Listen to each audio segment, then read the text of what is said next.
Hi, and welcome to the Power Hungry Podcast. I'm Robert Bryce. I'm the host of this podcast where we talk about energy, power, innovation, and politics. And we're going to talk about a lot of those things today with my guest, Emmet Penney. Emmet, thanks for being on the Power Hungry Podcast. Hey, thanks for having me on. So I'm going to have you, I didn't warn you, but I always have my guests introduce themselves. And you have written a lot. You're a podcast host, but if you don't mind, imagine you've arrived at a dinner party, you don't know anyone there, and you have 45 seconds or so to introduce yourself. What would you say? Yeah, I seem to be like a humanities guy who's ended up in the nuclear advocacy space. I'm not totally clear on how that happened, but here I am. You're right, I'm a podcast host. I host a podcast with my friend John called Ex.haust, which is about why nothing feels possible. And we take a look at a lot of long-term trends, decisions, philosophies, and material realities that make it feel like big societal projects, ethical, cultural, infrastructural, whatever, why those aren't possible or feel impossible today. So that's what I'm all about. But you don't. But you also talk about movies, and you talk about a lot of other things. I mean, the scope of your podcast, I think, is, as I've looked at it, I think, well, where's the fence line here? Where does what fits in and what doesn't fit in? How do you determine that, or is that just an ongoing process about what you think is relevant now culturally? Because as I see you, I think you more of a cultural critic in some ways, I guess, would be one way that I see your role. Is that fair? Yeah, I think that's fair. When John and I are making decisions about what we're going to do episodes about, or I do a lot of the producing, so I'm making a lot of the decisions about what we're going to take a look at. I think I was reading an essay by John Dewey, or it was a lecture that he gave on an anniversary of Horace Mann's death. And Horace Mann was one of the progressive education guys who has a very complicated legacy. But one of the things Dewey argues that I agree with in that lecture is that if we just have, like, let's say, a civics course, and all it does is teach you how things are supposed to work, it hasn't fully prepared you to engage with the world as it is. And in fact, you might be, dealt a bad hand by that when you go out to move in the world. So one of the things that I look at in the podcast is I have a few boxes I want to check. Is something culturally important that helps us explain where we are now? If I have somebody like Edgardo Sepulveda on, who did an episode with us on the history of the electricity grid, will it give my audience some material understanding of the way things work that they didn't have before? Same thing with historical items or scholars that we talk to. It's really, more than anything, a podcast about context. Fair enough. Well, so let's go from there. And I'd followed you kind of just at a distance on Twitter, and then you wrote this remarkable essay. It was published on May 17th in the American Conservative, and it was one of those things that I read, and I thought, damn, I wish I'd written that. Well, thank you. And the title was Nuclear Power Plants, Our Industrial Cathedrals. And I'm just to tee this up, I'm going to read a couple of the sentences that you wrote. You said, the more I've learned about nuclear technology or thought about these industrial cathedrals and the inheritance they represent, the more alienated I have become from the left. I have for years seen myself as a socialist. My experiences working dead-end jobs all over the country convinced me still that the fruits of American prosperity belong to its workers more than to its vampiric elites. Control of our society should be allocated accordingly. Now, there are several other things you wrote there, but what inspired you to write it? Because it was picked up. Michael Schellenberger reproduced the whole thing and sent it to his people. I mean, it got quite a lot of traction. Why did you write it, and when you wrote it? I think it was my response in some ways to the closure of Indian Point. And specifically, one of the things that I talk about in the piece is that I was a very active member of the Democratic Socialists of America, along with the industrial workers of the world. But the DSA is a little bigger and has a bigger footprint. And the New York DSA, its Eco-Socialist Working Group, which is probably like one of the most like heinous of these sort of anti-nuclear, pro-renewables things, and I think like most like congenitally dishonest in terms of like how it's going to talk about union jobs in the renewables economy. Their response to Indian Point was to turn it into a recruiting opportunity, not out of anger, but that they were making progress towards clean energy. And that I'd listened to some podcasts that some of these people had been on, and they were saying stuff like, somebody would say, "Oh, what about Indian Point? Like that's going to close." And they would say, "Well, we're neutral on that." And I was like, "Okay, that's already bad." And then they'd make it worse. And they'd go, "But," and then they would trot out all these like NRDC talking points about why Indian Point was dangerous. And at some point, I had to realize that, like, as someone else put it, and I really love this, is that the working class has no permanent allies, only permanent interests. Sure. And so it didn't matter that these people called themselves socialists. I didn't owe them anything. And that I didn't have to take them. And what a strange alliance, the idea that the socialist, democratic socialists would be using NRDC talking points, which I don't think of as a socialist organization. I think it was one of a very elite group. Right. Look, I think there's what socialism is like before, I would say, in America. There's what it is in America before McCarthyism, and there's what it is afterwards, right?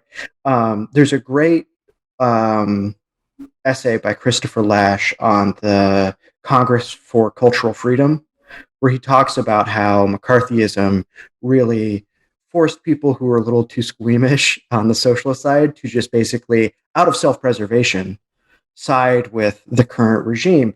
And then after that, and after a few other things happen, including, I would say, like the death of the historical subject being either like Marx had the idea of the working class, or Hegel, the spirit of history, or whatever, that starts to go away, and left-wing radicals really start to look for ready-made revolutionaries. So sometimes they'll say, "Oh, it's going to be black people, or it's going to be colonized people, or it's going to be, some other group that we've thought of." And it moved farther and farther away as a political organizing principle from things like the like militantly patriotic AFL-CIO union guys, who are very hostile to these sort of socialist politics, especially in the Cold War, to, I think, what we see now in its like exacerbated form, a type of cultural identity politics that is intellectually incoherent, culturally toxic, and politically divisive. And so I think that when we say, like, why is the NRDC's talking points like have anything to do with the DSA? I think it's because a lot of these groups culturally come out of the same moment in the 60s and 70s. And I also think it's because they frankly have a lot in common in terms of class background. So a lot of the people that are going to be in this eco-socialist working group in New York are going to be like basically the type of people who went to college with whoever is young and up and coming in the NRDC right now. And so it's just gradations of an elite class that aren't really working class, but want to be identified as standing up for the little guy. But in fact, what I see in a lot of this, in particular when it comes to the left and the Democrats, especially when it comes to the energy side of this, their climate approach, their decarbonization policies are terrible for the poor and the middle class, absolutely ruinous in some cases. Oh, yeah, absolutely. I mean, it's enraging. It really is. And so I think that that's part of where my piece came from, is that I had identified, and I talk about this in this piece, a kind of commitment to an apocalyptic presentism. Yeah, I'm glad you brought that up, because it's a great word, and I've never even heard of it before. And I like it to think I have a decent vocabulary, but it was the first time I'd seen that. So where did that idea of presentism define that, and why does that apply to the issue of nuclear? Because I felt the same, especially after the closure of it, and I still feel it now. Absolutely enraged by the duplicitousness of the closure of Indian Point. At the same time, we're hearing all this climate catastrophism and, oh, no price too high. Well, then why are you letting this close? It doesn't make any sense. Yeah, exactly. So presentism is sort of, it's just a commitment to the present, and not necessarily in a hedonistic way, but it is that the present moment has everything you need intellectually, resource-wise. It is uh, all there is in life is the present. And this manifests itself on the left in sort of an iconoclasm, right? Christopher Lasch, who's one of my favorite writers, I've already mentioned him twice here. He makes this great point that he said that all the things that leftists seem to war against are things that the market has already destroyed, the family, very, very top-down cultures and stuff like that. And so there's just sort of knee-jerk, too little, too late, I think, response for them to what they seem to see as societal plagues, and that everything that happened before us is the Dark Ages, right? And it's everybody now who's a new theorist on the left is going to guide us into whatever happens next. But there's also this environmental terror combined with that I talk about in the piece that has to do with the fact that a lot of these people really do just think the world is going to end. Yeah, I think this is the end of time, and this is an existential threat, and existential over and over. Existential is their line that they keep their word. I think New Republic has a newsletter that goes out called Apocalypse Soon. Yeah. Yeah. Right. So, and that's their climate reporting. Right. Yeah. So I think that that's a good example of that. And that puts them in a place of sort of existential survivalism, as you say. So it's not just that they have these sort of facile intellectual commitments to the current era. It's that they also don't really believe that a future is possible. And they sort of act accordingly. So let's say we're talking about renewables versus nuclear, right? So let's anchor it in a specific example. Sure. You and I both know that, I don't know if you read Michael Schellenberger's latest on how bad the solar projections are. Right. They're even worse than they were. Huge vindication for him. It was wonderful to see that. And if you were to tell them something like that, if they were to engage with you at all to begin with, they'd be like, well, but we have to act now. And renewables are fast because it's so urgent, and we have because it's this exactly. Well, nuclear is going to take 20 years online, and AOC too long, too expensive. Right, exactly, right. So we're starting to get a sense of how that panic leads to incredibly unstrategic and reckless thinking that, in fact, exacerbates a lot of the problems that they talk about. Your listeners are familiar with Meredith Angwin's work, right? The fatal trifecta is, I think, one of the most important ideas there, and that's where renewables lead us. So I think that that's what's going on with their presentism, is that there is no past, there is no future, there's only now, and if you act accordingly, it's not surprising that you get the sort of self-centered therapeutic culture that they have where everything's about climate trauma, and you get bad solutions solving something like climate change. Let's say you want to do that, right? I know your views on that. You have different ones than I think most people. That's fine. But let's say you want to, right? Just for you're convinced that things are going to get worse and you want to solve that problem. Why wouldn't you think that it is going to be a long project that is going to require deep commitments to stable infrastructure that you will have to sink into it over time. Over decades, right? That there's going to be some, this is, everything now reminds me, I have this line I say where we never left Zuccotti Park. That's where Occupy Wall Street happened, which was, the big spectacular demonstration of sort of an end of history politics where it was pretty clear no one had any ideas left. 10 years ago, 2011, right? Yeah, exactly. 10 years ago. And I say that because the sort of spectacular urgency and the pleading and also the lack of strategy are just everywhere in all of this. So, of course, what ends up happening is you default to the most basic training of the state and the economy, right? You have path dependencies, right? And so that's going to be deployment of renewables, deployment of natural gas, all of these things that are sort of just in time and are a part of the economy we built and not part of a sort of like a robust state-centric thing that France did with the EDF, for example. Electricité de France. Well, that's an interesting point that you make there. And one of the things in thinking about this interview today, and I visited Indian Point, and I write about it in my new book. It's in Juice, our documentary I made with Tyson Culver.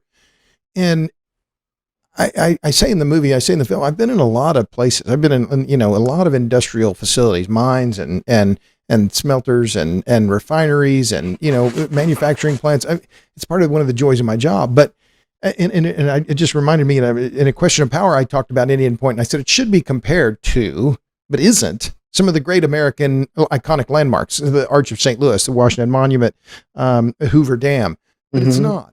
But what your point on the idea of nuclear plants as industrial cathedrals is that they are the apex of our technology. And in certain ways, they all are. In that way, the absolute pinnacle of our learning and everything that we've been able to come together. And also, as I just thought about it, as the apex of our idea of the civic network. That this is the grid being the civic network, and this is the highest achievement we can manage to make that work.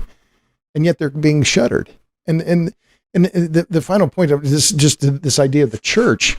It wasn't until later where I thought about Indian Point as that kind of just an incredible achievement, right? This idea of that almost holy purpose that it had. And here's where I'm going to jump, and which is, well, is this belief then that these industrial cathedrals, the decline of them, reflect a lack of belief in our civic network? I just looked up the numbers of the number of people going to church on a daily basis has fallen by 20% in 20 years. Mm-hmm. For 60 years, from 1940 to 2020, it was, or the 60s to the 2020, it's held steady about 70%. In the last 20 years alone, it's fallen to 50%. Mm-hmm. There seems, I'm just reflecting back to you some of what I hear you saying, or think, or maybe your thing, but there's just this lack of engagement with the civic network, and the grid is the grid, that lack of engagement with the grid, or responsibility for it, part of that? Am I making too many small connections and trying to stitch them together here? No. So one of the things that we like to do on Ex.haust is we like to unearth like half-forgotten documentaries and stuff like that, and watch them to say, like, how were people thinking about their world and what was coming next before us, right? So we found this obscure one put out by the British Channel 4 in 1994 that was on like the internet.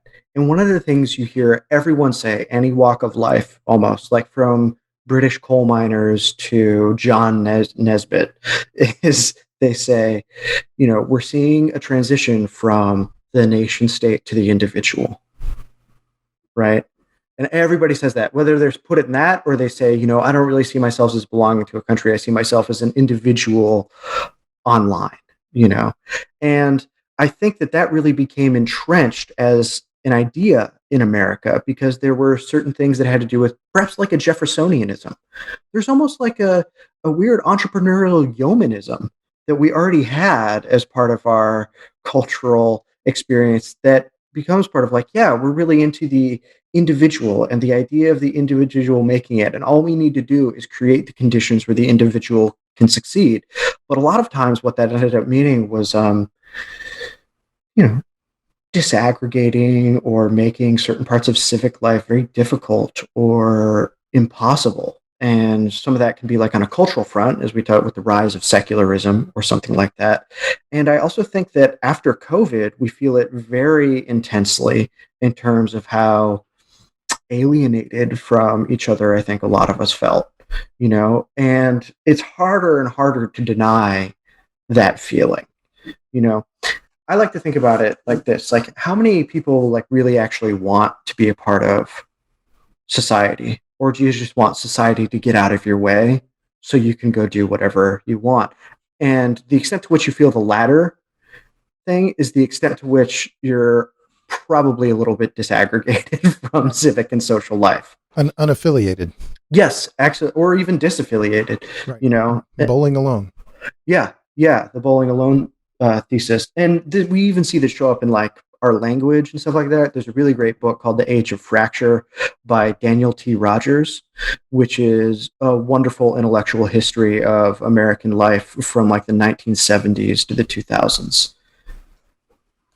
So, following up on your piece in American Conservative, which as a self-identified socialist, how did that feel to be published in the American Conservative? I mean, was that Great. something you were going to predict? So it felt great. Look, I took a look at their what do you call it? Their masthead. Is that that's where they have like all the people that work there and then like what they're all about. And one of the things that I thought was refreshing to see is they said, look, we made a bad deal in the Cold War. The three-legged stool was a bad bill of goods, and now it's come due, and we need to do some serious rethinking. And so that's what this magazine is going to be dedicated to. There is like none of that on the left. Introspection or self-reflection about who we are and what we stand for. Right, exactly. I haven't totally figured out why exactly that's the case, but right now it seems like some of the intellectual energy is on the industrialist or populist right, and that there's a little bit more of like an honest engagement with the material realities of our society. And so when I saw American Conservative willing to engage in those ideas, I said, great. You know, I had previously co-authored a piece on what a nuclear New Deal would look like with my friend and colleague, Adrian Calderon. And we published that in a magazine called The Bellows. Now, The Bellows is probably one of the only left publications that has tried to have that moment of introspection and do things like that. And it has basically been like blackballed from the left and seen as a reactionary publication for those reasons. And I was like, I'm sick of this. I'm sick of this whole thing. I don't care anymore. Like, I'm not invested in the success of this project because what this project isn't what it says it is anyway. Like, what I care about is that life gets better for working people. And I don't care whether it's conservatives or Democrats who can help make that happen. Well, let's follow up on that because you've identified, we talked on the phone a few weeks ago, and you also identified yourself as a nationalist, which has become a very loaded word. How do you describe that? Well, you just talked about that you're in favor of making things better for working class folks, which I completely identify with, and completely identify, particularly when it comes to the decarbonization plans that are being pushed. Totally. Seeing what's happening with electric rates in California, with subsidies for EVs, which are all being collected by rich people, right? That this is all toward solar panels, a rooftop solar, which I have, right? Mm-hmm. But these policies all are beneficial to wealthy folks, and the folks are working, that are handling mops and brooms and brewing coffee and those kinds of jobs. It's not helping them at all. But so back to my question. So how do you define that idea of being a nationalist? How do you see that as a self-identifying term? Yeah. So I guess the way I look at it is, I think that there was a big check on some of the wilder aspirations of what a globalized economy was going to mean when COVID broke out. One of my favorite moments was when Larry Summers said, why can't the most wealthy country in the world manufacture its own masks? And I was like, great question, Larry. I wonder what policy brokers are co-responsible for making that happen. And maybe some of them. There seemed to just be this disconnect from like what was being said and what was actually happening. And I think that the nation has been put back into credit with things like Brexit and stuff like that. Look, I get that it's a loaded term. It can mean a lot of things. But to me, what it means is I am committed to the improvement of the American state, and I have my own ideas about what that should mean.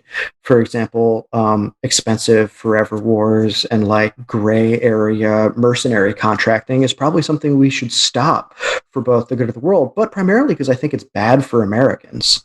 Right. I don't think it's good to have these sprawling, endless conflicts because it creates opportunities for worse things to happen. Like you just have to do some simple, like sixth grade, let's do a timeline. And if you do something chaotic for long enough, will something bad happen? It's like, have bad things already happened because of it? Totally, Right. right? And so I'm not like a hawk or anything like that. And I don't think that America has like an ethnic understanding of the nation state. We're a republic. What binds us together is the law. It's not a European nation state. Right. Right. And so we're already a cosmopolitan country. I think that's part of being an American. So I don't see it as like exclusive the way I think some other people who might use the term nationalist and frankly mean something kind of weird and racist.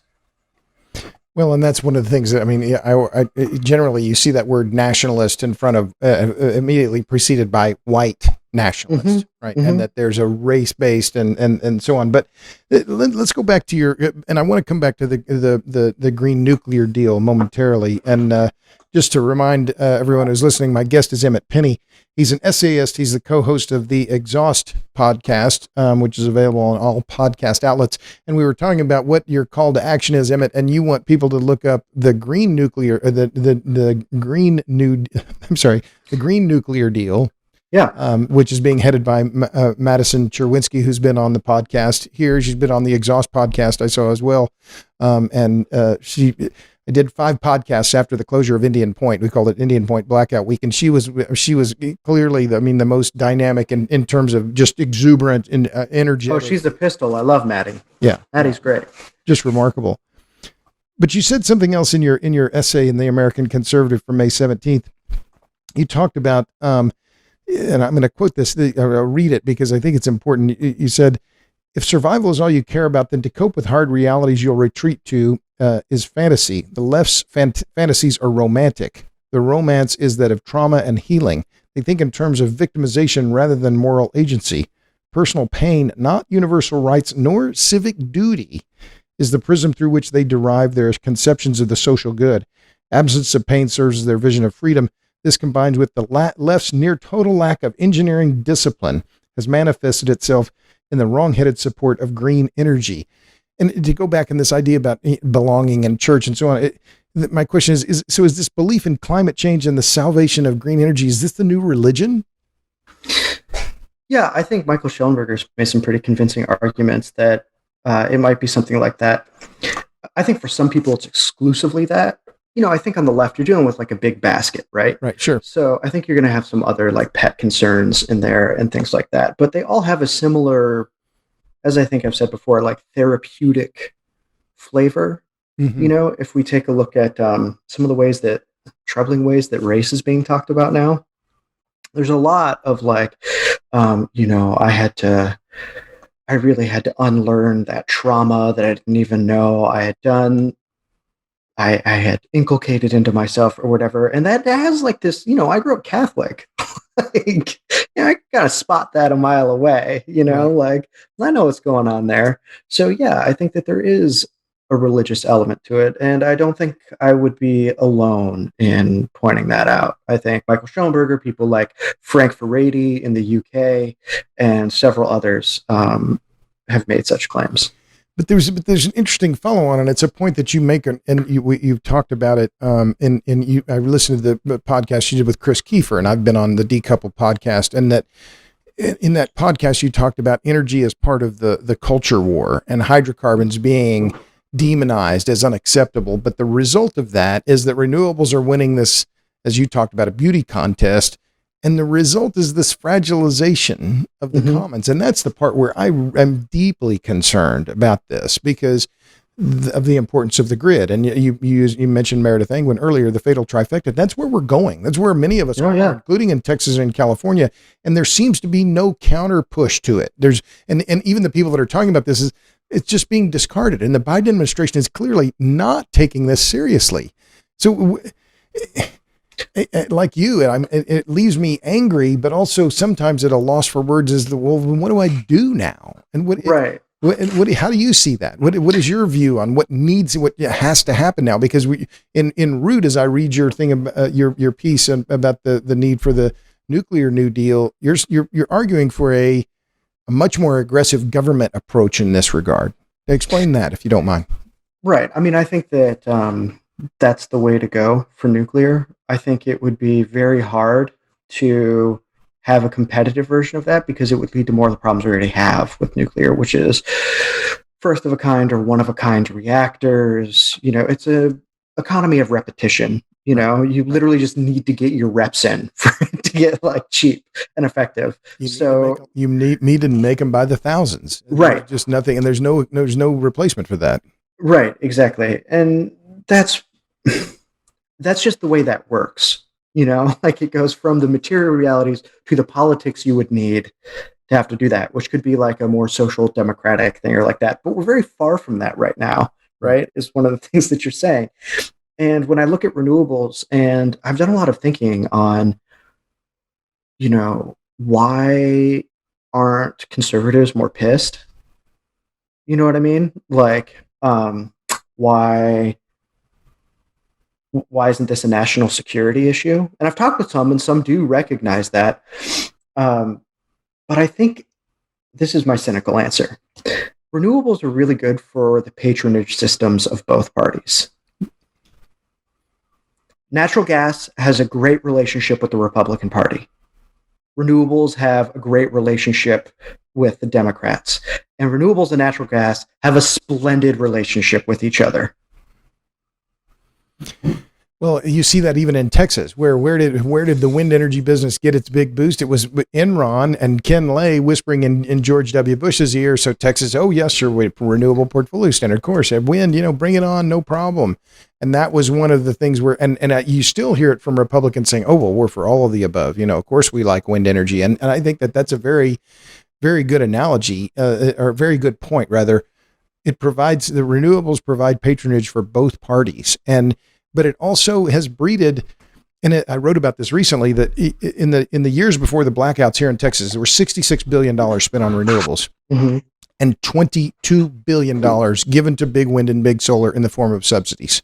So what we've evolved the grid into, instead of having this government-centric, as I am increasingly convinced, government-centric, government-managed system network that is tightly controlled, tightly regulated, to one where you have crony corporatism run amok. I mean, where it's just that there's no, the buck doesn't stop anywhere. And I think that's yes. one of the things that, if I'm listening to you and your arguments and looking at what you wrote about the need for more nuclear, you talk about this pretty directly, saying, well, we need a robust government intervention here to make this happen. Am I reading your messaging right? Yeah. We need an embrace of Hamiltonianism. Look, one of the things that's interesting about American history is that we have developed along the ridgest Hamiltonian lines, for a really long time. But we've always told ourselves that it is a type of like small government Jeffersonianism at the same time, somehow. And lots of times our plans look like weird Frankensteining of these things. I mean, if we look at some of the weird stuff that happens in the New Deal, not all of it's good, not all of it's worth keeping or repeating. A lot of it seems to be like a confluence of like hyper management of a small area of land, which is, I think, the fusion there to me of Hamiltonian and Jeffersonianism. But it's important to say that, like, that is part of our history. We are capable of investing in things like that. We have done it before. The post office was used to clear out rivers and things like that so that we could have better waterways. Those were all state projects that helped us grow. And I think interstate highways. Right, exactly. Yeah, Eisenhower goes on a victory tour or a whatever tour after World War I and realizes how difficult it is to drive across the country. And that informs his experience, just like we've got to have an interstate, Right. We've got to do this. That post-World War II, he also saw it as a part of a national security thing. Well, if we can't move our soldiers around internally, then that's going to be a problem, right? That we need that ability to.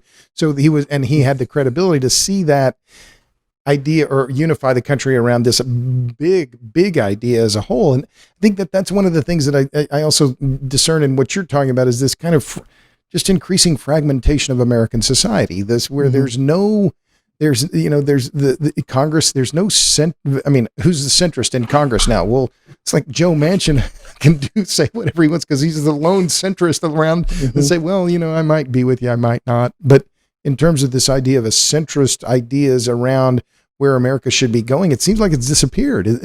How do you see that?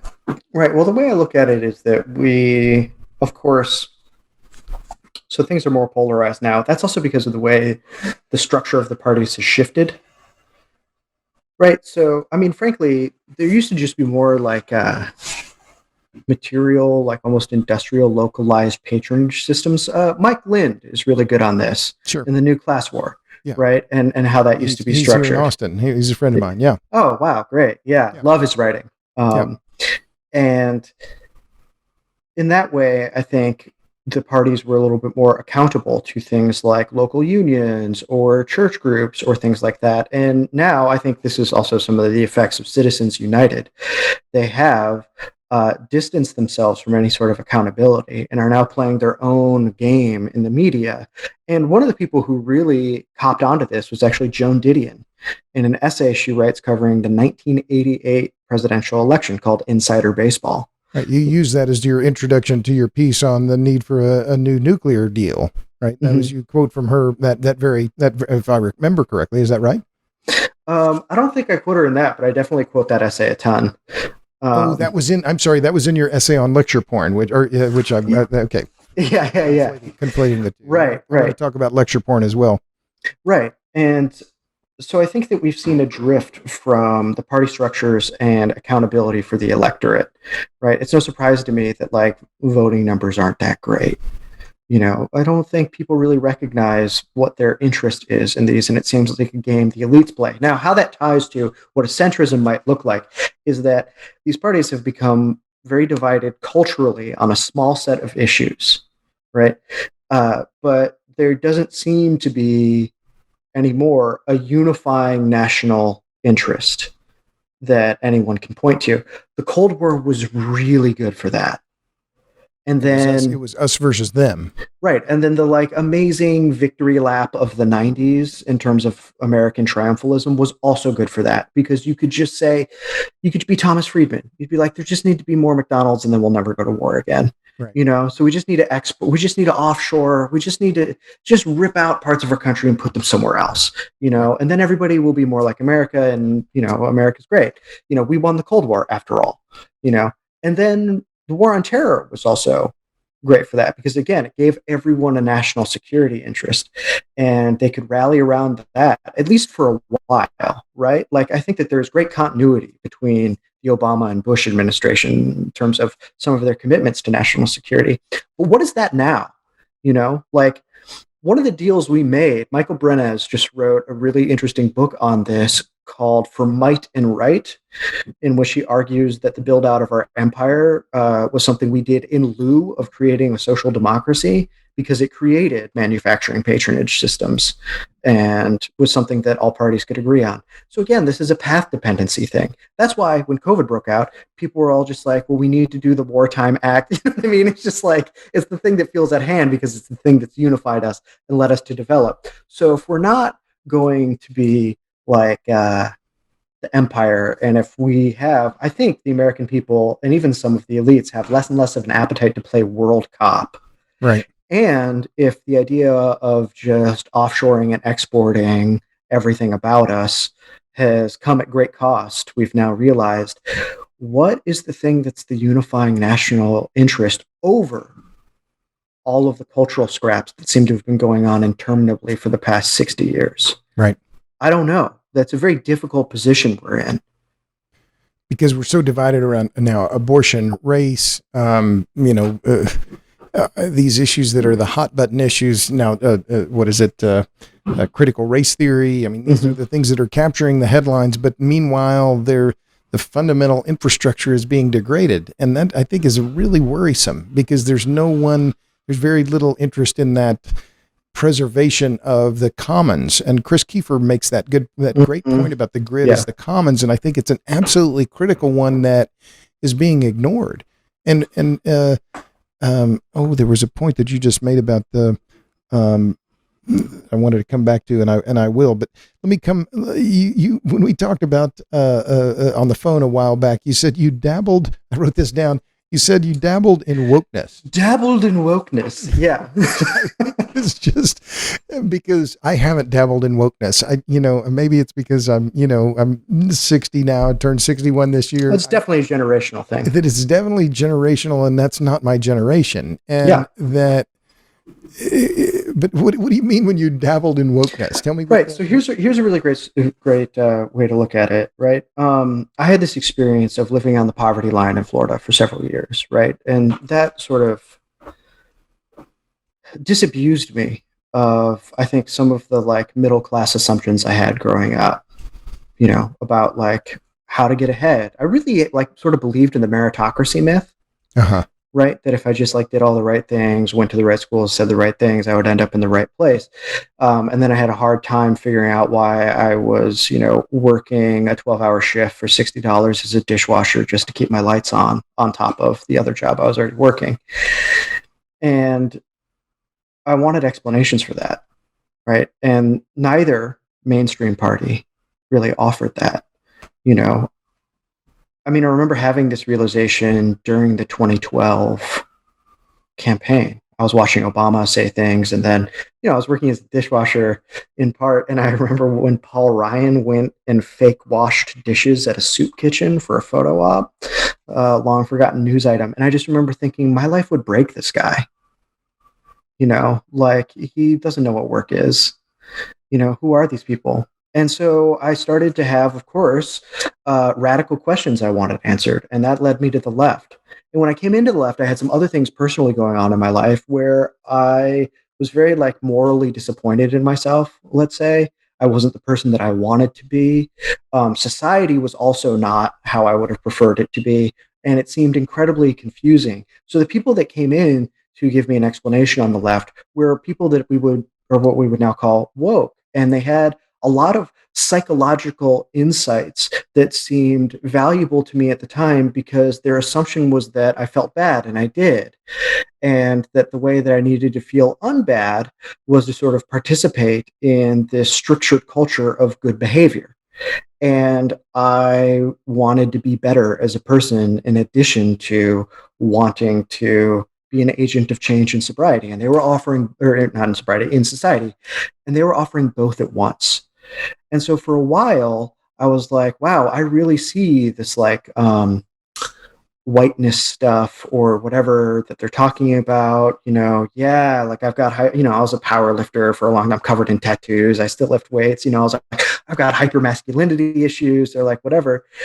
And ultimately what happened is my experience of like actually living a working class life made it impossible for me to totally get assimilated into that, because I had met problematic people who were the people that helped me out when I was in my lowest spot when I was living down there, because I've been sober for like over 10 years now, and I had seen people morally change or something like that. And it wasn't through constantly castigating them for thinking wrong or whatever.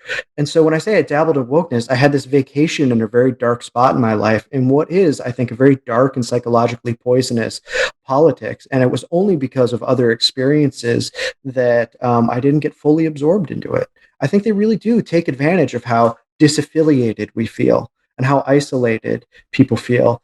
And that I also think that it's no surprise that it's taken root in my generation, the millennial generation, which has come up online. And everything feels like you're being moderated by an internet forum moderator all the time, and that you could get kicked out or whatever, because we grew up on the internet, So it gives it provides that identity. But you mentioned that as well, that and you mentioned in our phone call some weeks ago about your own sobriety. So you've seen this redemption on a I've experienced it on a spiritual basis. But that required a different kind of personal agency and personal responsibility that sounds more like that's coming from the right? Whereas the left, well, they're all victims, of course. And Michael Schellenberger's talked about this. He's great on this lately about this very powerfully. So I remembered what I was going to say before was this idea of the national purpose and climate becoming the new Cold War, right? Mm-hmm. We're going to rally and we're going to go on a war footing. I mean, Bill McKibben and many times, Naomi Klein, other people, this is going to be our national identity. We're going to redeem ourselves from the specter of climate change by then banding together to go low carbon, that this is the way forward. And I just drove to Oklahoma and back over the weekend, and I saw maybe 2 Teslas on the highway and drove 1,000 miles. I mean, who do these people think? Where do they think they're going to get gasoline? I mean, this is what drives the whole economy. Like it or not, this is the way things are. And yet there's this idea, oh, we're going to unite people around this very narrow vision of saving us, saving ourselves. And if you don't believe it, we're going to save you and pull you along, but even if you don't want to go with us.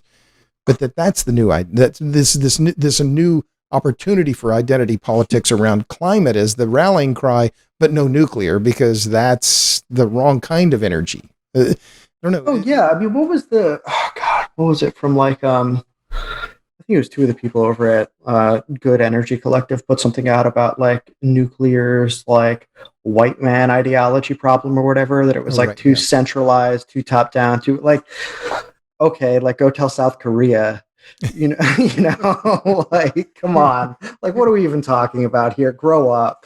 I think it's look, when I see this stuff, what I see is a term, what I call the oligarchy of sob stories. I like that phrase. Like, if you want to live in a democracy, if you want to live in a Republican democracy, you have to advocate for common standards. The standards have to you have to be moral agents. That's just the way it works.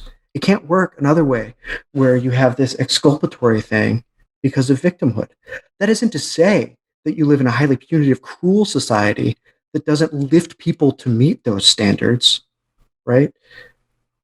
But to sacrifice the common standards is to default to whoever already has power, right? That's why it's been so easy for elites to use grievance culture, right? So here's an example. Like, there's the show, like the trashy show Gossip Girl, right? And now they're rebooting it, right? New Gen Z Gossip Girl. And, they're all like kids who go to Yale with like pink hair and stuff like that. I'm not like against people being who they are or whatever. I'm like pretty laissez-faire with that. But I do think it's funny that, of course you're going to have like the genderqueer person or whatever on there. And these people are going to have all sorts of hang-ups about their wealth. I will bet you $1 million that there's going to be a plot arc in that show where someone founds an NGO based on climate justice or something like that, right? And that's how they're going to deal with the trauma and internalized pain that the wealth has brought them. And their corporate lawyer mother is going to give them the seed capital. Right, exactly. And by the way, this is only a hop, skip, and away from like the Weather Underground, who were the children of like major American oligarchs and things like that. How did Patty Hearst end up in the Symbionese Liberation Army, right? Right, exactly. Right. Exactly. So I think that that's sort of where we're headed. But to me, what's worrying about that is that it does get rid of the common standards. And I think it also allows the people live in this type of like fantasy where they're just like, we'll just do like whatever. We'll just like make you do renewables. We'll just make you do like, never mind how much it costs. Like, never mind. Like, this is so much bigger than your real world concerns. And there's a part of that I find deeply worrisome as well, is that it smacks in some ways of a totalitarian regime where we're going to tell you what's allowed, and cooking with natural gas in your kitchen. No, that's not allowed. Right. You can't buy an F-150 with an internal combustion engine. You have to buy the electric one. Right. And it's going to be good for you because it's good for everyone. Right. And then there's but that's the tension, right? Between what's good for the individual, what's good for the group, right? What is good for the society as a whole. And let me just talk about that takes me to your article on lecture porn, which you published in 2017. It's called Lecture Porn: The Vulgar Art of Liberal Narcissism. And then you said, what is lecture porn? It is the media spectacle of lecture whose audience is the opponent of the lecture's intended target. And then you tick off Jon Stewart, Trevor Noah, Samantha Bee, Keith Olbermann. We all know, but it's the echo chamber that everyone wants to hear. You sit and watch someone ingratiate themselves to you while they eviscerate someone you don't like, who is in turn unlikely to watch said lecture.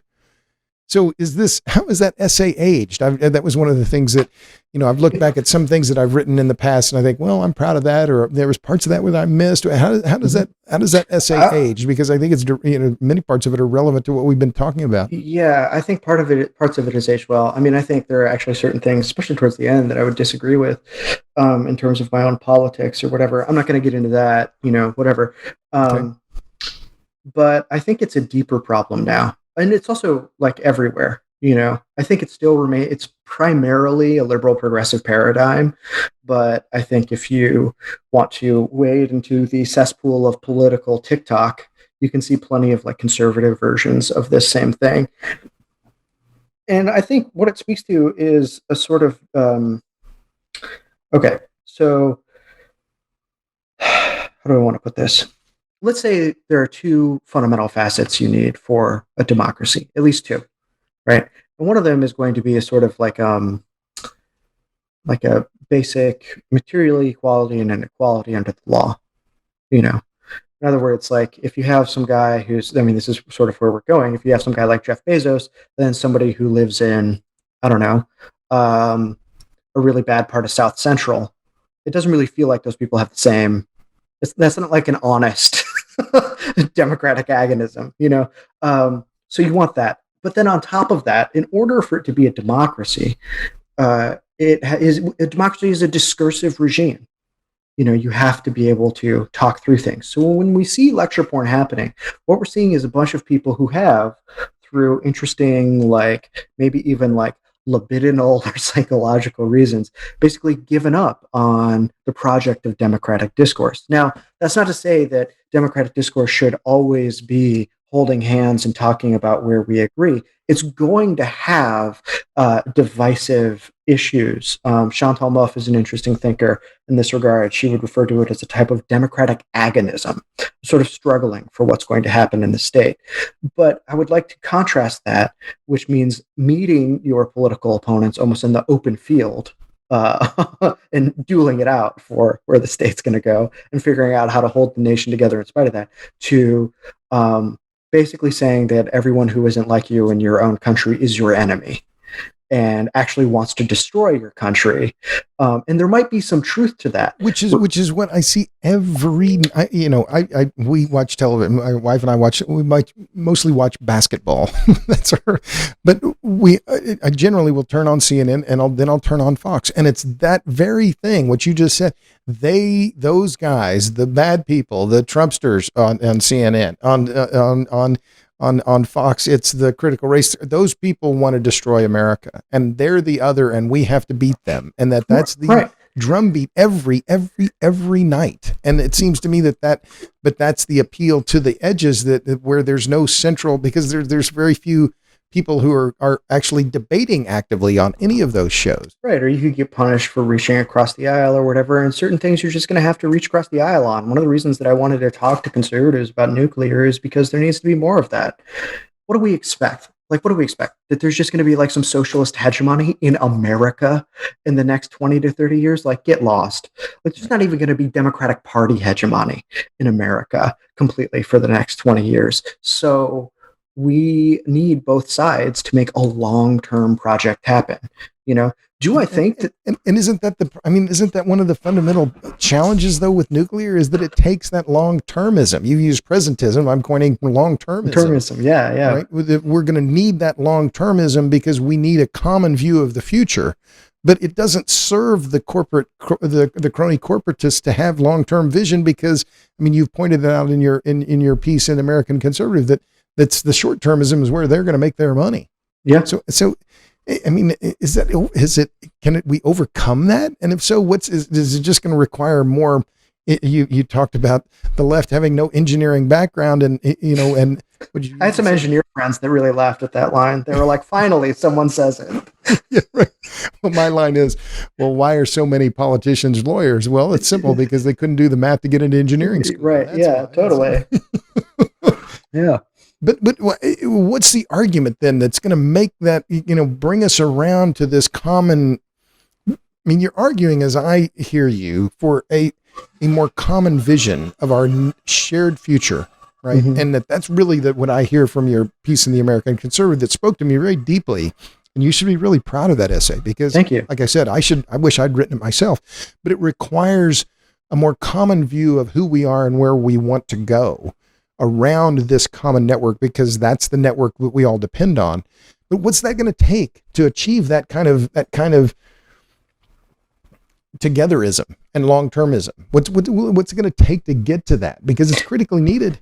Yeah. So this is, I hope that a return to energy politics would be a good way to actually figure out what the national good might be. I mean, I do think that the case for renewables is starting to really fall apart. Look, we have to think about this in terms of how long it takes to seed an idea, how long it takes to grow. Now, I'm not saying that everything that everything is like this cultural Overton window or stuff like that. I think that there's a good relationship between how things materially happen and how things culturally happen, you know. And I said, like with Michael Schellenberger's work and the work of many others, like what's going on in China, perhaps with the forced labor, what's going on with just the cost of these things. Like eventually the bill is just going to come due. What's going to matter is like, are there any other workable ideas in the wings that people are already embarked upon, right? And so that's how I look at it. I mean, I think about this. Julius Krein, who's written a wonderful thing in American Mind, I want to say, which is conservatism. Can conservatism be more than a grudge? And what was the last name? Jonathan, what'd you say? Julius Krein. He's the head editor over at American Affairs, which is probably one of my favorite publications right now. It's a great little piece, and he sort of talks about some of these problems from the conservative side. What do we do now that the three-legged stool has fallen apart? Like, there's more at stake than just cultural issues. Like, we have infrastructural problems that the right needs to figure out how to talk about. But in 2017, right, this is when like peak Trump hysteria sets in. He sits down with his co-editor, Gladden Papin, across from two editors from the left-wing Dissent magazine, I think at the Verso Loft. Verso is a left-wing publisher for people who don't know. And it was supposed to be a debate. And he opened with an interesting gambit where he said, look, I know this is supposed to be a debate. It's very dramatic. There are boxing gloves on the flyer. He was like, I want to offer you this idea. What if we could be the new centrism? We seem to agree that we need big infrastructure. We seem to agree that we need more social spending for working class families. We seem to agree on all these things. Now, there's plenty we disagree on, and I'm sure that we will have interminable, boring, horrible fights that poison the cultural well in our country in our own special way. But wouldn't you rather have that type of centrism where we're at least arguing about these spending plans and infrastructural deals than whatever is going on now? Like, why don't we work together? And then they basically just called him and Gladden racists for the next hour and a half, and that nationalism can only be a type of racism. Now, when I watched that, I was like, first of all, this is just so incredibly disrespectful to both of them that it almost turned my stomach. And it was so intellectually lazy as well. But I thought personally, yeah, I'll take that bet. Whatever's happening on the industrial right seems to be a better intellectual and material honesty about the situation of the nation. Do I agree with all of their cultural concerns? No. Have any of the cultural concerns in my entire lifetime ever really been resolved? Like, yes, we got gay marriage and things like that. So these things are sort of like over. They're just like feedback loops that have created media path dependencies and jobs for moralistic rubes fresh out of J school, you know? So, and don't start me on journalism school. I never didn't take any journalism classes in college. Yeah, me either. Yeah, so that's the deal that I want to take, because there I think that there's at least a thinking about what the common interest might like, and that it seems to be built around what do we do for and with working people. Well, and so if I feed that back to you, what I hear you say is that the left and the right can come together and say, what are we going to build? Mm-hmm. We're talking concrete here. What are we going to, where's the steel and the concrete going to go? Yes. And where are we going to agree on? Right. And energy politics is necessarily going to be that discussion. Absolutely central to that, right? And Joel Kotkin makes this very point in a lot of his work about what's going on in California, right? He lives in the Los Angeles area, saying this is central to the California dream, right? That you can have a small house in the suburbs and you can thrive, but he's saying no, those people are being priced out, and the policies in California are working against those people. And in his view, and I've had him on the podcast as well, he says it starts with energy. Having abundant, reliable, low-cost energy is key to their ability to rise in the system and to have a comfortable life. And he said, and it's being strangled. So, So let's talk about your piece that you wrote. It was last year. It was we need a nuclear New Deal, not a Green New Deal. And you advocated for you said first the U.S. will need to commit to an industrial policy like those of France and South Korea, which I think is really interesting because I think particularly France, where in going to Paris, talking with some people who are really familiar with the history of nuclear in France, they said one of the first things that they did in the wake of the first Arab oil embargo in '73, they said they went to the Communist Party and said, look, if we build all these nuclear plants, it's going to be great for patronage jobs. This is going to be great for working class. It's going to be great for unions. It's going to be great for labor. For unions, and it was. Mm-hmm.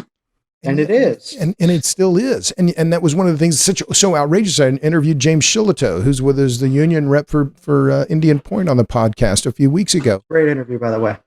Which I thought was just fascinating in that here's saying, they talk about all this stuff and then they put us out of work. And, we arranged they did it, he's trying not to, be friendly and say, well, they still arrange it so they go to these other plants and so on. But that part of it, that to me, it goes back to what we were talking about before, about this need for this common view, and the unions and the working class folks have to be on board with it from the beginning. And it seems that could be one of the strongest ways to sell this vision of a more unified industrial policy in America. Is that a correct read of what you're saying? Absolutely. Some of the parts that Adrian and I worked on in that piece were like, what would that mean for education? How do we get on-ramps to these jobs where you don't have to go into debt and have a degree? You know what I mean? Like, you should be able, like my grandfather, to have an 8th grade education and work your way up to being able to provide for 5 other family members on one salary. And today, that's how it ought to be. And it almost seems an impossibility if you're a tradesman now to make that happen. Yeah, exactly. And that, to me, that's what I'm looking for. Like, I want single parent income to provide for a family. Right? Because it's good for the family. It's good. Yes, it's good for the family. It's good for local communities. And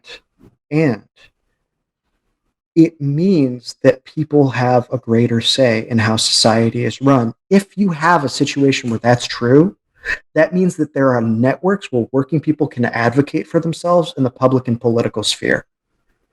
That they have enough time, or their wife or their spouse or someone. Right. Or through the union, they're integrated into a power block. Yeah. Right. Exactly. That they can advocate for better schools. They can advocate for parks. They can advocate for those things that make up civil society.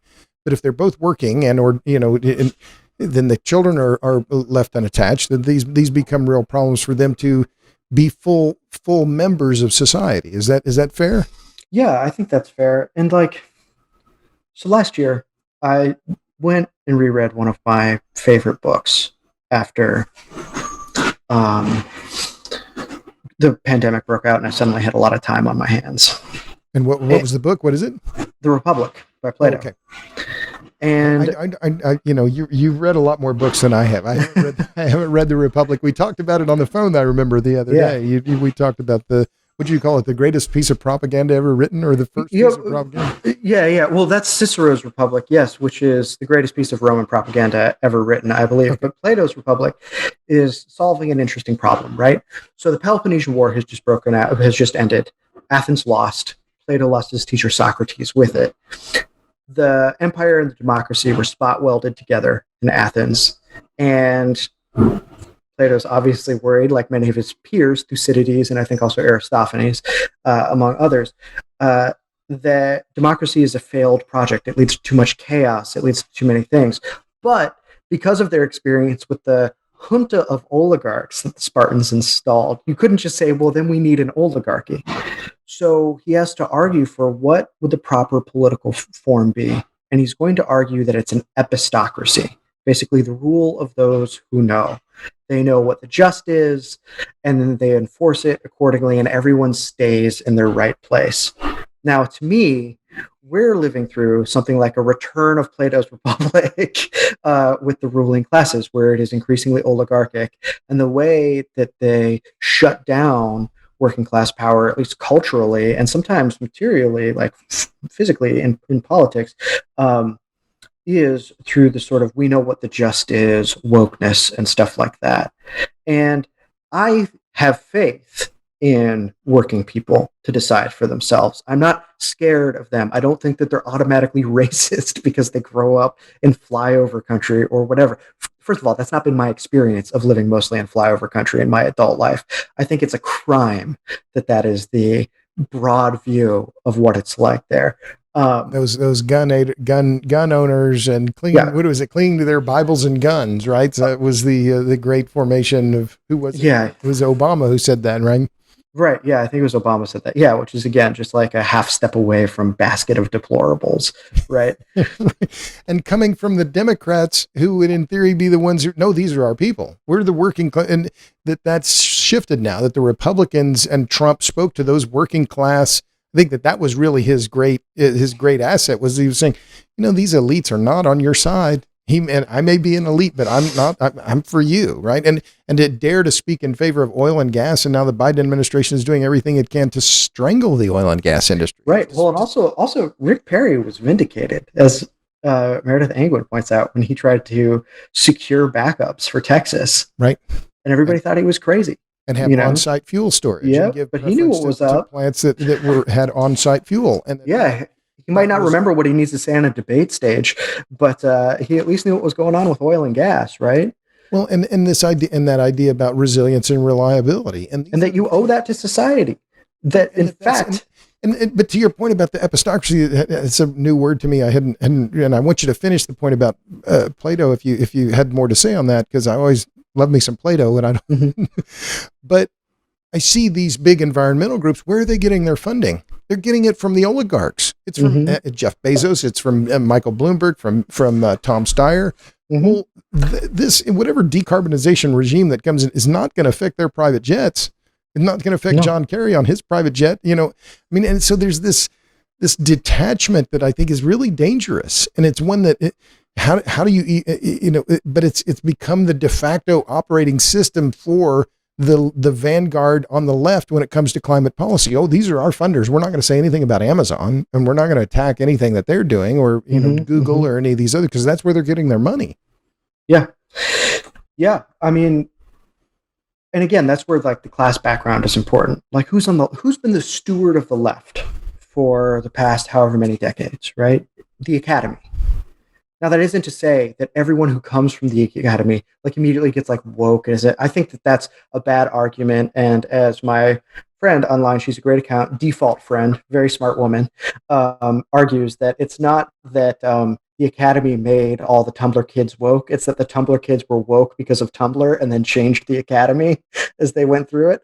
But that is to say that a lot of the people who are on the left and decide these things, like I said, probably rub shoulders with people who work at the NRDC and stuff like that. And on top of that, they're product of the same sort of societal cultural left post-60s, basically anti-Marxist or labor-oriented vision of the left that came out of those academies. Right. And that's how they're looking at these things. Well, it's interesting you say that, because we're the biggest cheerleaders, or where are these biggest models? Well, we have a tremendously fantastic, detailed model. Well, we can do these already. Where are these things coming from? From academia, and not only just from academia, from some of the most elite institutions in America. Yeah. Princeton, Stanford, MIT, Cal Berkeley. Oh, yes, we can do all this. But as you pointed out, I think in the Decouple podcast you do with Chris Kiefer, none of these guys who are making these men and women who are creating these models, they have secure positions. They have tenure. What do they have to worry about? They're not welders. They're not, What does Mark Z. Jacobson care about the truth?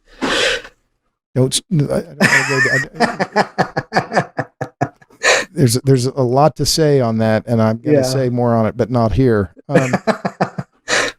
So you said something else, and we've been talking for about an hour, and my guest is Emmet Penney. He's an essayist and a co-host of the Ex.haust podcast, and his call to action is to look up the green nuclear deal, which is being headed by Madison Cherwinski. So please look that up. We talked on the phone. Just a few more questions, because we've been talking now for over an hour, Emmet. You said something, and I wrote it down. When you said, when a country's elites immediate financial interests undermine the material structures that provide them their status, a country can be said to be in decline. Mm-hmm. Is America in decline? Yeah. Whether it's terminal decline or not is, I think, the question. And to the extent where we can have some bottom up power to connect working people to political systems, to um, work with them on empowering them and, frankly, creating jobs in this country that empower them, not this 1099 hose down a breaking solar panel farm out in the middle of nowhere type job, but a real one that pays out in a community over a long period of time, like nuclear, is the extent to which we can overcome things like the decline of our nation materially and the intellectual and cultural decline that comes from the elite epistocratic hegemony that we live through now, which is basically like an HR department with a heavily armed police force. Epistocratic hegemony. I like Mm-hmm. that. That's good. Well, you have in your background, if you're watching on YouTube, you can see it. You have nuclear power plants or two big cooling towers in your background in the on Zoom here. Why isn't the Biden administration? Why didn't the Biden administration speak up to preserve Indian Point, and why are they not saying anything about the impending closure of Byron and Dresden in Illinois? Whew, okay. I think there are a lot of reasons for that. One of them is that you have people like Gina McCarthy, former of the NRDC, who is the first ever climate advisor in the White House, right? So you've got that there. Look, you also have Jennifer Granholm in the DOE, right? Now, auto was Americans' manufacturing heart, right? When we lost that, we lost a lot, and nowhere felt that more than Michigan. Now, the way a politician who comes out of Michigan is going to see things is through the eyes of trying to recapture Detroit. Now, Jennifer Granholm co-authors a book with her husband in 2011 and lays out a vision for bringing manufacturing back that looks like what she tried to do for Michigan, which is have renewables manufacturing domestically there. And so I think that when these people look at saving nuclear and stuff like this, what they'll say is, oh, we definitely need to save the plants and not do anything, because that gives, I think, more easily persuadable people the idea that there's a type of hope, and then do whatever they're going to do because A, that's their vision, right? Jennifer Granholm is from Canada. This is the highest office she's ever going to hold. This is her legacy, right? Is upholding this. Gina McCarthy is towards the end of her life. Like, she's coming into those winter years and she wants to make her stamp on what the Biden administration is going to do. These people aren't going to change because they have been shaped by the institutions and the political situations that have brought them to bear and have allowed them to succeed in the Democratic Party, which is what it is now. In other words, they're products of their environment and they're acting accordingly. And to say anything about nuclear goes against everything that they've been about for their entire careers. Exactly. And because look, if you're like, yeah, nuclear is really the thing we need to save, and like we need to do that, and maybe we need some more, right? They'll say, well, like, but we need some new nuclear, right? Because it's not like other girls. It doesn't have all those Gen 3 problems, In other words, like, yeah, your think tank's going to get money. Don't worry. Just keep voting D. Right. Keep writing those white papers for us. Right. Keep getting 10 PhDs to write a 1.5 thousand word piece that uses the word justice 80 times. Keep doing that. Don't worry. The money will flow into NewScale and you'll get it too. And that's the part that I think you've hit it right on the head. And it's what I wrote the piece about the 66 billion spent in Texas and 22 billion in subsidies to build all that renewable capacity. Follow the money, follow the damn money. Where is the money going? And why is Granholm the Secretary of Energy? So she can follow the money right into the automakers who are that's been her base and her. I think that's the same for why Tom Vilsack was appointed the Secretary of Agriculture. Follow the ethanol money. This is right. Why he's the Secretary of Agriculture. And here's an important thing too, right? Because as we start to talk about what is going to be our national industrial interest, especially around energy politics, that is where this is going, right? People need to be very wary of when Hillary Clinton comes out and says, we need to bring back manufacturing. Importantly, she doesn't say bring back manufacturing in America. it might be Germany for all we know, if it's going to be wind turbines. So the game to play is neocon or nationalist. And if they're a neocon, it means those jobs are going straight to Germany, baby.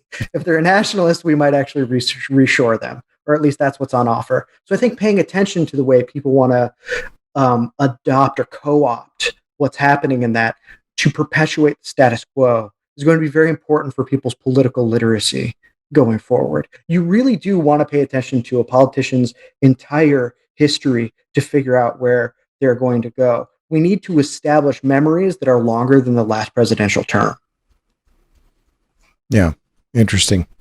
Well, and it's interesting, just one last thought on that, kind of that, since we're talking about the nationalism, it's that the more conservative Republicans are the ones that are talking about this kind of Marco Rubio, talking about national industrial policy. Some of the other ones, Tom Cotton, right? But they're also talking about taking it back to some of the tech oligarchs, saying, no, you're limiting speech, you're limiting conservative thought online. Mm-hmm. That's beyond your brief here. But you don't hear that same kind of discussion coming from the left, because as I see it, that limiting that online discourse works for the left. It doesn't work for the right. Yeah. So I think you'll actually see, so if you go to their credit, if you go to Jacobin and you see like some of the stuff on like Biden's new domestic terror initiative, which is of course more a justification than a motivation for anything. Or you see how that socialist element of the left is going to look at these things. They're also hostile. But the broad left, which will include the Democratic Party patronage systems and things like that, aren't going to be as hostile, probably for the reasons that you say. Just think about the bidding war that happened in all of these blue states over who could lower their taxes the fastest to accommodate Jeff Bezos. Right. That happened a few years ago. Like, just think about the fact that when Texas, your state, was entering into the legislative period to figure out what to do after the blackouts, who leaned on the legislature really hard? Jeff Bezos, Tim Cook, Berkshire Hathaway, all of these people. Google, they wrote a letter. And Jeff Bezos just the April 7th letter. Oh, don't make us. We're the renewable providers. We're the renewables guys. Hey, we're the good guys here. Says, no, that's not our deal. Yeah, haven't you heard? By the way, Jeff Bezos, just gave $100 million to the NRDC. So how could I be bad? Right. Yeah. I'm on the side of the environment. So that's how this is going to work. And yeah, you're right. I think for certain very repressive elements of the left that seem to be, at least appear to be culturally dominant, or at least are intensive enough a minority, and they have enough capture of the media system that they seem to be dominant, right? It's sometimes hard for me to actually tell. My experience of walking around with most Americans is that they're generally sane. And it especially helps if they didn't go to an Ivy League. So just a couple more things. So one of the questions I like putting to people, and it was something I went to a dinner party some time ago, and the question is, what's your one thing? What's your one thing? And as I've thought about this, and even to describe myself, and we talked about how you identify yourself. How do I see myself? Well, I'm a reporter. I just, I've written books, I do a podcast, but I think of myself basically as a reporter. I have for 30 years. And what's my one thing when it comes to energy? It's all about power density. Power density is the key. If you understand it and deeply understand it, then you understand why our energy and power systems are the way they are. What's your one thing? The time horizon of society is potentially forever. It's not quarterly. It's not annual. You can't afford to only think that way. Society will continue beyond us. We'll die. Our children will take it up. It might be unrecognizable to us later. But some of the things that we do now are going to show up in that forever. So the time horizon of society is potentially forever. And I think if we think about it like that, our lives get smaller, right? Which is good. We want to be right-sized in who we are. And our aspirations should become bigger. I like that. Yeah, that if the time horizon for society is forever, we need to be thinking more about what that means over the long term, or we need more long-termism, and less presentism. Yeah, absolutely. So what are you reading? You mentioned Plato. Right. So right now I am For fun, I'm reading Heinlein's Starship Troopers. I've been meaning to do that for a while. It's great fun. Very fun little novel. And the thing I'm diving into pretty seriously is Alasdair MacIntyre's After Virtue, which is an incredible check on like the Enlightenment project of ethics and morals. I think it's an important book that people should read. And then the other one, I'm going on a little trip, so I always like to bring like a smaller book to just read on the flight. Right. Is Catherine Liu's. I just picked it up. Catherine Liu's Virtue Hoarders: The Case Against the Professional Managerial Class. Huh. Okay. I've heard some interviews with her. She's a very sharp woman, and I think she's got some interesting things to say in here. So I'm interested in figuring out what she's all about. Last question. What gives you hope? What gives me hope? So I went to St. John's where I studied the great books, right?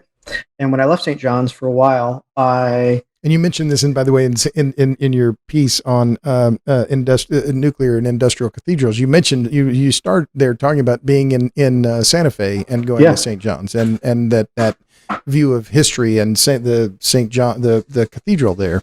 Yeah, the St. Francis Cathedral there. Yeah, had a huge impact on me, and I had some time where I was teaching the classics online or holding seminars on the great books through onlinegreatbooks.com.